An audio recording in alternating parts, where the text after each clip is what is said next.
ইছলাম ধৰ্মীয় লোকসকলে বৰ্তমান ৰোজা ৰাখি আছে যেহেতু ঈদ সমাগত তেওঁলোকৰ আল্লাহৰ প্ৰতি যি সমৰ্পণ সেয়া দেখি কেতিয়াবা আচৰিত হওঁ আৰু লগতে আপ্লুত হওঁ কাৰণ কিমানখিনি আস্থা থাকিলে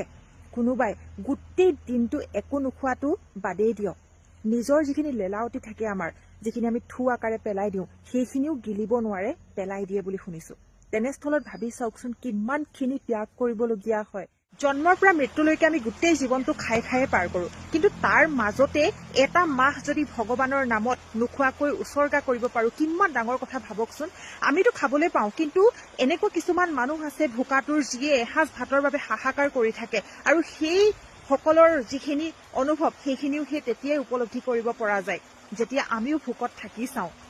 আৰু তেওঁলোকৰ যি একতা যি আস্থা সেয়া দেখি আচলতে সঁচাকৈ বহুত বেছি আচৰিত হওঁ লগতে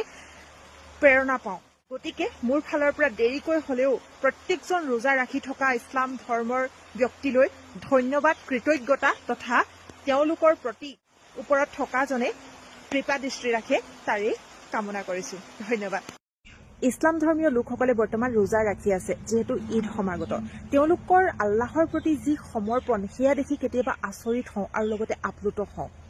কাৰণ কিমানখিনি আস্থা থাকিলে কোনোবাই গোটেই দিনটো একো নোখোৱাটো বাদেই দিয়ক নিজৰ যিখিনি লেলাৱতি থাকে আমাৰ যিখিনি আমি থু আকাৰে পেলাই দিওঁ সেইখিনিও গিলিব নোৱাৰে পেলাই দিয়ে বুলি শুনিছো তেনেস্থলত ভাবি চাওকচোন কিমানখিনি ত্যাগ কৰিবলগীয়া হয় জন্মৰ পৰা মৃত্যুলৈকে আমি গোটেই জীৱনটো খাই খায়ে পাৰ কৰোঁ কিন্তু তাৰ মাজতে এটা মাহ যদি ভগৱানৰ নামত নোখোৱাকৈ উৎসৰ্গা কৰিব পাৰোঁ কিমান ডাঙৰ কথা ভাবকচোন আমিতো খাবলৈ পাওঁ কিন্তু এনেকুৱা কিছুমান মানুহ আছে ভোকাতুৰ যিয়ে এসাঁজ ভাতৰ বাবে হাহাকাৰ কৰি থাকে আৰু সেই সকলৰ যিখিনি অনুভৱ সেইখিনিও সেই তেতিয়াই উপলব্ধি কৰিব পৰা যায় যেতিয়া আমিও ভোকত থাকি চাওঁ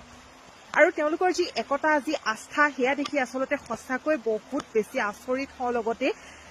প্ৰেৰণা পাওঁ গতিকে মোৰ ফালৰ পৰা দেৰিকৈ হলেও প্ৰত্যেকজন ৰোজা ৰাখি থকা ইছলাম ধৰ্মৰ ব্যক্তিলৈ ধন্যবাদ কৃতজ্ঞতা তথা তেওঁলোকৰ প্ৰতি ওপৰত থকাজনে কৃপা দৃষ্টি ৰাখে তাৰেই কামনা কৰিছো ধন্যবাদ